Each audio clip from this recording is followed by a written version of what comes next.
नमस्कार। आपका हर सपना हो साकार। प्यारे दोस्तों नमस्कार। ज्ञानदीप एजुकेशन चैनल में आप सभी का स्वागत है। मैं अध्यापक व कवि विजय डी गोयल आज आपको लेकर चलता हूं रीड 2025 की तरफ।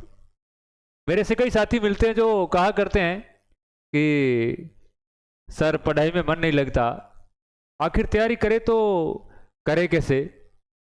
सर इनके लिए रीड के लिए कौन कौन सी बुक्स हैं जिनको पढ़ना चाहिए, और घर की जो आर्थिक परिस्थितियां हैं उनको पार करके, यानी कि जो घर से गरीब स्थिति है उनको पार करके फिर तैयारी कैसे करें। तो दोस्तों मैं आपको एक सीधा सा सॉल्यूशन देता हूं कि पढ़ने के लिए आर्थिक स्थितियां इतना मायना नहीं रखती हैं, बस आपके अंदर की स्थिति है, मानसिक स्थिति आपकी मजबूत होनी चाहिए। आपकी विल पावर और अपने खुद के ऊपर विश्वास, आपका सेल्फ कॉन्फिडेंस है वो प्रबल होना चाहिए, तभी आप पढ़ पाओगे। मैंने से बहुत सारे मेरे साथी देखे हैं जिनकी आर्थिक स्थिति बिल्कुल यानी निम्नतर थी, बिल्कुल जीरो लेवल पे हम कह सकते हैं, जिसके घर पे महज एक झोंपड़ी बनी हुई है, ठीक है ना, और उसके फादर जो दिहाड़ी मजदूरी करते हैं, उसके बावजूद। और कुछ कुछ बंदे ऐसे भी है, एक बार अभी बीच में इंस्टाग्राम की एक रील मेरे सामने है जिसमें एक खुद बंदा जो आपके दिहाड़ी मजदूरी किया करता था, और अचानक उसके सामने जब रिजल्ट आता है तो उस रिजल्ट में उसके भी रोल नंबर होते हैं, और जिस समय रिजल्ट आता है उसी समय वह वास्तव में दिहाड़ी कर रहा होता है, और कोई उसका दोस्त उसको देखकर बताता है कि तेरा सिलेक्शन हो गया है। तो उस बंदे का हो सकता है तो हर किसी का भी हो सकता है। तो साथियों इससे पहली बात आपको ध्यान रखनी है कि आपको पढ़ने के लिए एक वजह ढूंढनी है। वजह, अब ये वजह क्या, कौन सी वजह हो सकती है आपके पास में? आपके पास में एक वजह होनी चाहिए। जिस दिन आपके पास में एक अच्छी खासी वजह आ जाएगी ना, तो साथियों उस दिन अपने आप आपका पढ़ाई में मन लगना शुरू हो जाएगा। आपके पास में वजह ही नहीं है, आपके माता पिता आपको फोर्स कर रहे हैं पढ़िए, लेकिन जब तक वजह नहीं होगी तो माता पिता के फोर्स का भी कोई मतलब नहीं रह जाता है। तो आप एक वजह जरूर ढूंढिएगा। वजह क्या हो सकती है आप सोचिए ना यार। आपके जो फादर, उनको आप देखिए, जब वो खेत में काम कर रहे हैं या दिहाड़ी मजदूरी कर रहे हैं, भरी दोपहरी में, भरी गर्मी में, है उनके सर से यहाँ से निकला हुआ पसीना पांवों तक जाता है, चोटी से निकला हुआ पसीना एड़ी तक जाता है, कितनी तकलीफ होती है उनको।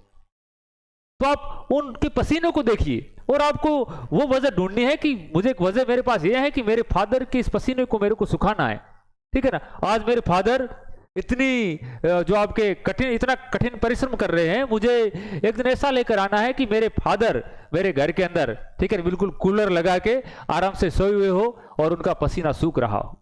ये वजह हो सकती है आपके पास में। आपके पास में आपकी पारिवारिक जो स्थिति है वो वजह हो सकती है। आपके छोटे भाई बहन आपके लिए वजह बन सकते हैं, आपके साथी आपकी वजह बन सकते हैं। याद कीजिए अपने छोटे भाई बहनों को, जो छोटे छोटे आपके भाई बहन है, तो आप ऐसा एक प्रण लो कि जो मेरे छोटे भाई बहन हैं, आखिर अभी इनको भी पढ़ा के एक दिन, है ना, बहुत बड़ा आदमी बनाना है, पहले मैं तो बन जाऊं ना। तो फर्स्ट बात है दोस्तों, आप एक वजह ढूंढ लीजिए, और जिस दिन आपके वजह आपकी मुट्ठी में होगी ना, तो उस दिन दोस्तों, उसी दिन से आप ये महसूस कर लेना कि वह भर्ती है ना, वह एक पद वो आपकी मुट्ठी में होगा, ठीक है ना। तो उस पद को मुट्ठी में करने के लिए आपके पास पहले वजह आपकी मुट्ठी में होना लाजमी है। तो आप एक वजह ढूंढिए। अब मेरे दोस्तों को मारे घना बेली मिला करे, मैंने क्या करे मार सके पढ़ने बे हो तो आपके मन को लागे नहीं।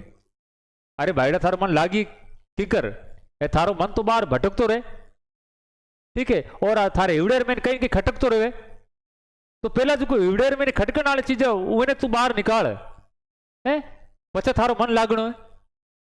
तो भाई मेरे कहने का मतलब है, जो चीजें आपके हृदय के अंदर, आपके माइंड के अंदर आपको डिस्टर्बेंस कर रही है, ठीक है ना, और आपको अपने उस लक्ष्य से भटका रही है, जो भटकाव पैदा कर रही है, उन चीजों को आप पहले बाहर निकालने की कोशिश कीजिए।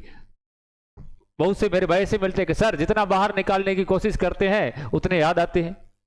अरे भाई स्वाभाविक सी बात है, आप बाहर निकालने की कोशिश कर रहे हैं, जब कोशिश कर रहे हैं ना, उसी समय भी आपका जो ध्यान है पर्टिकुलर उसी व्यक्ति पे या उस चीज पे होता है, तभी तो आपको बार बार याद आ रहा है। और इसका मतलब एक ये भी है कि आपको अपनी उस लक्ष्य से बढ़ा, ठीक है, वो जो भटकाव पैदा कर रहा है, वस्तु है या कुछ भी हो सकता है, लक्ष्य से बड़ा वो हो गया।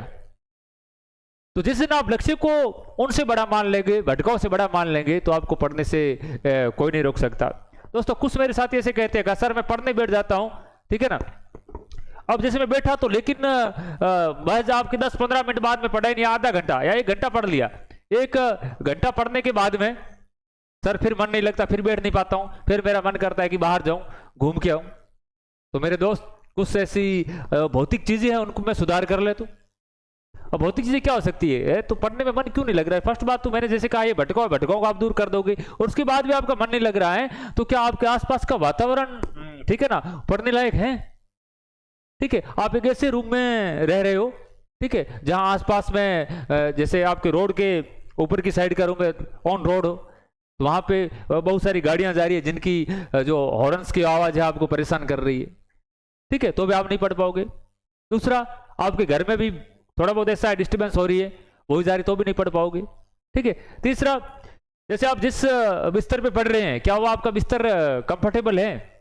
आपने एक ऐसा बिस्तर चूज किया है जो कंफर्टेबल नहीं है, ठीक है ना, तो आप अपने बिस्तर को भी थोड़ा देख ले, और आसपास का वातावरण आपका, जब कमरे में आप अपने ना कुछ जैसे सेंटेड अगरबत्ती या ऐसा करने से आपका जो मन है वो खिला खिला रहेगा, ठीक है ना, तो इस चीज का भी आप उपयोग कर सकते हैं। और इसके अलावा आप कुछ, एक चीज होती है मेडिटेशन, जिसके अंतर्गत आप योगा प्राणायाम इन चीजों को अपना सकते हैं। जब जब आपका मन न लगे तो आप इनका सहारा लीजिए। जैसे आप पढ़ने बैठे हो और पढ़ने से लगभग 10 मिनट पहले आप कुछ देर के लिए अपना ध्यान लगाइए और स्मरण कीजिए, ठीक है ना। आप जिसको भी मानते हो, वो कोई भी हो सकता है, आपका गुरु हो सकता है, आपका इष्ट देव हो सकता है, आपके माता पिता हो सकते हैं, उनको ध्यान में रखिए और स्मरण करते रहिए कि मुझे इनके लिए पढ़ना है, मुझे इनके लिए पढ़ना है। और थोड़ी देर में आपका जो माइंड है वो एकदम से शांत हो जाएगा, एकदम से काम हो जाएगा फिर, ठीक है ना। तो उसके बाद आप पढ़ने बैठोगे तो अवश्य ही आपका मन पढ़ाई में अच्छा लग पाएगा, ठीक है ना। तो दोस्तों ऐसे कुछ टिप्स को अपनाकर आप अपनी पढ़ाई को बेहतरीन धार दे सकते हैं, ठीक है ना। तो आप रीट 2000, जो मैं अंत में यही कहूंगा कि अब के तेरी भी पक्की होगी एक सीट, अब के तेरी भी पक्की होगी एक सीट, और अब की बार तू भी पार करेगा रीट। बस कुछ इन्हीं आपकी टिप्स को अपना के अपने हौसले को मजबूत रख के और अपने जज्बातों को काबू में रख के, ठीक है, एक वजह ढूंढ के, अपने माता पिता को याद करके, अपने पारिवारिक स्थितियों को याद करके आप पढ़िएगा और आगे बढ़िएगा। और इसी आशा के साथ में मैं आपका दोस्त कवि एवं अध्यापक विजय डिगोल आपसे विदा लेता हूं। फिर से मिलेंगे ज्ञानदीप एजुकेशन चैनल पर। जय हिंद, जय भारत।